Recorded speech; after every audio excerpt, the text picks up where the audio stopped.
Bienvenue à tous, c'est l'heure de votre rendez-vous avec le sport. Quel bonheur de vous retrouver aujourd'hui encore un programme 5 étoiles. Aujourd'hui, vous allez le voir. Allez, c'est parti. Et la saison en Allemagne qui commence à 100 à l'heure pour la Supercoupe. On a eu le droit du spectacle et des buts. Le Bayern de Munich, champion en titre et vainqueur de la Coupe nationale, a affronté le Borussia Dortmund, son dauphin dans les deux compétitions. Une rencontre qui fait partie des classiques du football, qui apporte toujours son lot de surprises. On regarde ça en images avec Mathieu Tobman. Le Bayern de Munich rate son premier rendez-vous. Les Bavarois n'ont rien pu faire contre la tempête jaune en Supercoupe d'Allemagne. Le Borussia Dortmund conserve son titre devant son public. Les Bavarois sont pourtant les premiers à se mettre en valeur.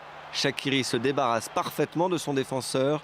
Le Suisse arme sa frappe, mais le gardien s'interpose. Ce Bayern-là est encore fébrile.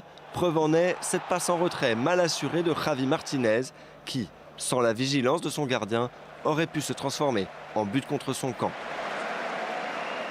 Le meilleur gardien de la Coupe du Monde est toujours aussi décisif. Il sort la parade qu'il faut sur cette frappe de Kirch. Neuer ne peut par contre rien faire sur cette frappe en force de Mkhitaryan. L'attaquant arménien commence la saison sur les chapeaux de roue. Le stade peut exulter. Cette rencontre n'est décidément pas celle du Bayern. Sur une action qui semble anodine, Javi Martinez se blesse. Le milieu de terrain espagnol est touché au genou alors qu'il tente une reprise de volée. Il doit être évacué sur civière. Le match reprend de plus belle, Dortmund continue de pousser, mais Manuel Neuer repousse les tentatives les unes après les autres. À la mi-temps, le score reste de 1-0. La délivrance pour le Borussia arrive à la 60e minute. Sur un centre superbe de Psichek, Aubameyang saute plus haut que tout le monde et place une tête imparable. Un véritable but de super-héros. Et oui, c'est bel et bien Spider-Man qui a marqué. Le Borussia Dortmund célèbre son premier titre avant de commencer une saison qui s'annonce longue et difficile face à un Bayern de Munich qui a déjà soif de revanche. Et Franck Ribéry a déclaré qu'il mettait fin à sa carrière internationale. Cette annonce tombe la même semaine que celle du joueur de Manchester City, Samir Nasri. Elle paraît plus surprenante pour le joueur du Bayern de Munich à 2 ans de l'Euro qui se disputera en France en 2016. À 31 ans, Ribéry était un des cadres des Bleus. Il a 81 sélections à son actif et a marqué 16 buts en équipe de France depuis mai 2006. Football sud-américain. À présent, la Copa Libertadores a rendu son verdict et c'est le petit nouveau qui l'emporte, l'équipe de San Lorenzo. Vous en avez sans doute entendu parler de cette équipe puisque c'est l'équipe favorite du pape François et apparemment, ses prières fonctionnent puisque depuis qu'il a été élu, San Lorenzo a gagné la Copa Libertadores et le championnat d'Argentine. C'était un miracle. En tout cas, les résultats sont là. On revient sur la finale qui a opposé San Lorenzo au Nacional Asunción. C'est devant son public que San Lorenzo a remporté la première Copa Libertadores de son histoire. L'équipe favorite du pape François rejoint la liste des 8 équipes argentines figurant au palmarès de cette compétition prestigieuse. Seguramente que algún Padre Nuestro en nuestro nombre habrá rezado. Le pape est un leader pour nous, un personnage important pour l'équipe. Nous sommes très fiers d'avoir le pape argentin parmi les fans de San Lorenzo. Nous allons voir s'il est possible d'aller le rencontrer en personne. Ce serait un honneur incroyable. Il aime le football, c'est un grand supporter de San Lorenzo. Je crois qu'il est en déplacement en ce moment, non ? Je ne sais plus où, mais je sais qu'il est en déplacement et je sais qu'il va être très excité. Il va vraiment apprécier cette victoire.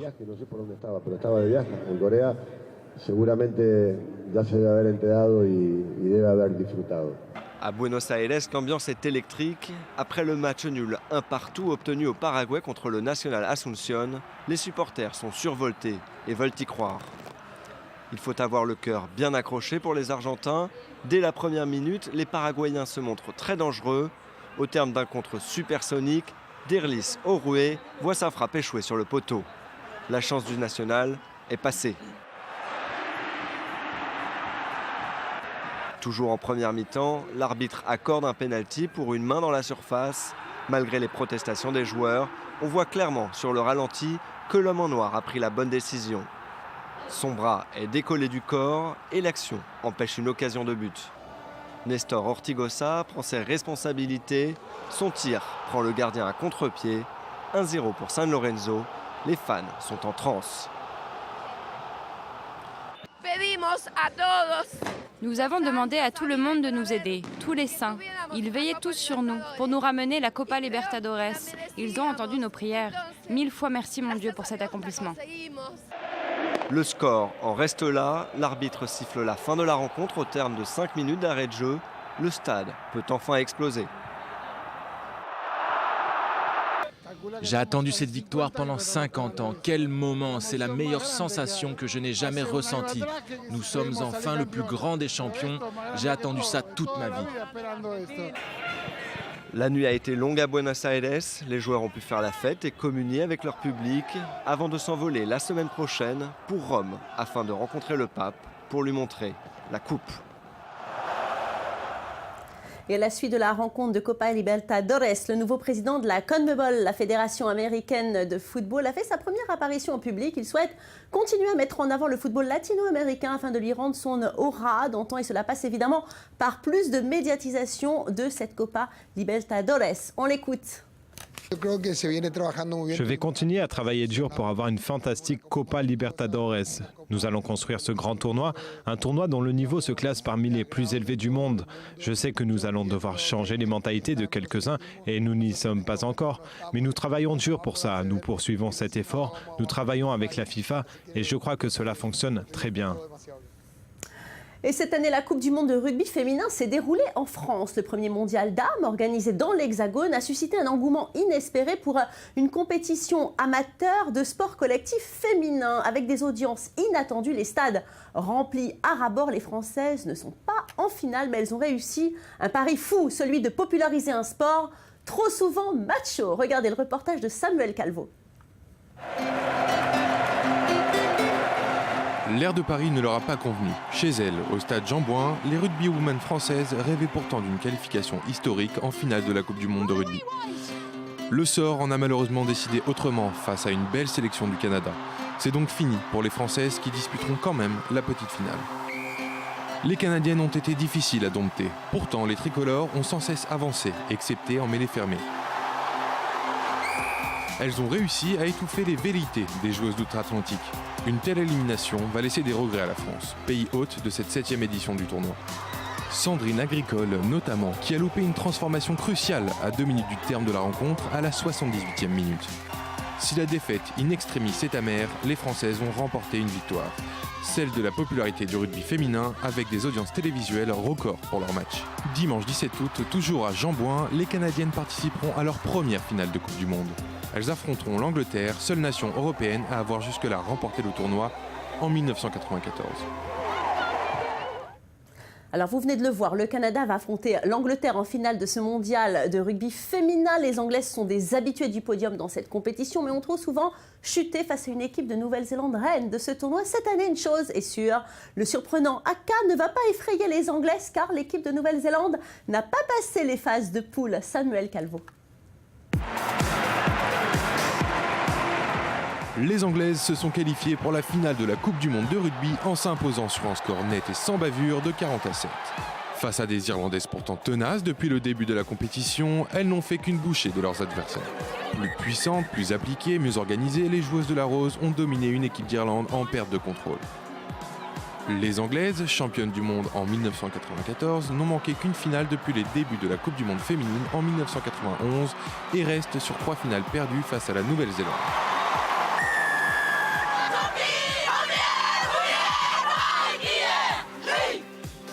La motivation sera donc de mise pour la finale. Alors qu'elles avaient été accrochées par les Canadiennes lors des poules, les Anglaises comptent bien retourner sur le bord de la Tamise avec ce trophée. D'autant plus que leur bête noire, la Nouvelle-Zélande, est éliminée. Elles donneront donc tout pour saisir cette opportunité et ramener le trophée à la reine qui saura sans doute les féliciter en personne. Un mot de tennis avec les Masters 1000 de Cincinnati. Roger Federer est sorti vainqueur de son premier match à Cincinnati face au 46e joueur mondial Vasek Popisil. Un match très disputé où le rinçant finaliste de Washington s'est incliné sur un score de 7-6, 7-5-7, 6-2 et 2 heures de jeu. Avec ce match, le Suisse établit un record en étant le premier joueur qui atteint les 300 victoires en Master 1000. Andy Murray a affronté le Portugais Sousa, 37e joueur mondial. Le Britannique s'est facilement débarrassé du Portugais en 2-7, 6-3, 6-3, qu'il avait déjà battu cette année à Acapulco. Et le Canadien Milos Raonic, 5e tête de série du tournoi, s'est qualifié pour les 8e de finale face à l'Américain Robbie Ginepri en perdant que 4 jeux. Il a fait bon usage de sa wildcard et a remporté le match haut la main. Il s'est imposé en 2-7, 6-2, 6-2 et 53 petites minutes de jeu. Il rencontrera un autre Américain plus coriace, Steve Johnson. Gaël Monfils, de son côté, s'est qualifié aisément pour les 8e en éliminant l'Espagnol Roberto Bautista Agut, pourtant 18e mondial en 2-7, 6-4, 6-1. En moins d'1 heure de jeu, Sliderman va affronter Roger Federer au prochain tour du tournoi. Et chez les femmes, les favorites répondent présentes. Regardez, Serena Williams sort victorieuse d'un combat acharné face à Samantha Stosur au second tour du tournoi de Cincinnati en 2-7, 7-6, 7-6 en 1 heure et 57 minutes de jeu lors de ce match. L'implication a été entière pour chacune des concurrentes.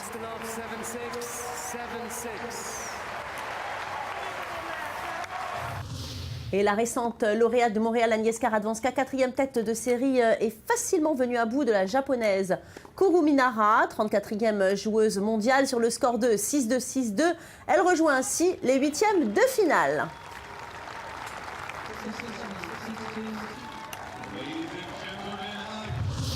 La québécoise Jenny Bouchard, quant à elle, tête de série numéro 7 et 8e au classement WTA, a été surprise par la Russe Svetlana Kuznetsova. Elle pointe à la 24e place, une défaite en 3 manches, 6-4, 3-6, 6-2 en quasiment 2 heures de jeu.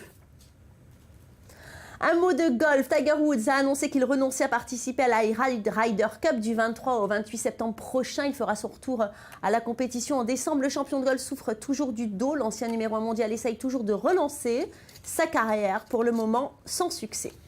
Alors on va parler d'athlétisme à présent avec les championnats d'Europe. Ça se passe en ce moment même, c'est à Zurich. Côté français, la première grande soirée s'est terminée sur une note positive, avec un titre à la longueur d'Héloïse Le Sueur, mais légère amertume quand même avec les deuxièmes places de Christophe Lemaître 100 mètres et de Cindy Bilot au 100 mètres haies, après celle de Clémence Calvin hier au 1000 mètres. L'équipe de France a également remporté une 4e et 5e médaille d'argent au goût heureux grâce à Kevin Meyer au décathlon et à Myriam Soumaré au 100 mètres. Les Anglais peuvent, eux, exulter grâce aux 3 titres décrochés par Mo Farah, 1000 mètres, des 10 000 mètres, Tiffany Porter, 100 mètres haies, et James Dassaolu, 100 mètres. À noter la qualification de l'athlète israélien Donald Stanford pour la finale du 400 mètres. Le Californien a été naturalisé israélien il y a tout juste 3 ans. À quelques jours du début de la saison de NFL, Michael Sam, le premier joueur ouvertement gay, vient d'être recruté. Il est impatient de commencer à jouer avec sa nouvelle équipe, les St. Louis Rams, et il en parle avec beaucoup d'émotion. On l'écoute. Quand j'étais enfant, je n'ai jamais pensé que je serais où j'en suis, et après ma première passe, c'était tout simplement génial. C'est un rêve qui devient réalité. C'était génial. J'ai passé du bon temps, j'ai fait quelques bons jeux et c'était une bonne expérience. Que je puisse jouer dans cette ligue est la chose la plus importante. J'étais un peu nerveux, je me suis défoulé aujourd'hui. C'était une super expérience et je pourrais jouer dans cette ligue. Et après 4 mois de controverses et de procédures judiciaires, les Los Angeles Clippers entrent dans une nouvelle ère avec l'officialisation de leur rachat par Steve Ballmer et l'abdication de Donald Sterling. Par un bref communiqué de Saint-Cloud, NBA a mis un terme à cette affaire qui l'empoisonne depuis le printemps et qui a choqué l'Amérique entière. Rappelez-vous, l'ancien patron du géant de l'informatique Microsoft rachète les Clippers pour la somme record de 2 milliards de dollars. Et regardez ces images, un sport qui part à la rencontre de l'histoire. Ils sont plus de 300 à avoir fait le voyage à Berlin pour une compétition hors du commun, un ultra-marathon de 160 km qui va prendre place ce week-end sur le tracé du mur de Berlin. Alors que 25 années ont passé depuis la chute de symbole du rideau de fer entre l'Ouest occidental et l'Est communiste, il s'agit d'une belle manière de faire table rase du passé. Il y a 10 ans, se sont ouverts les Jeux Olympiques d'Athènes en Grèce. Et bien, regardez ces images. La majorité des infrastructures sont ruinées alors que la Grèce avait investi des milliards pour recevoir les Jeux Olympiques. Rien n'a été entretenu. Des édifices abandonnés, envahis par la nature. Tout cet argent parti en fumée alors que la Grèce subit de plein fouet une crise économique, financière et sociale. Des images bien tristes qui interrogent sur les bénéfices d'organiser une compétition majeure de ce type.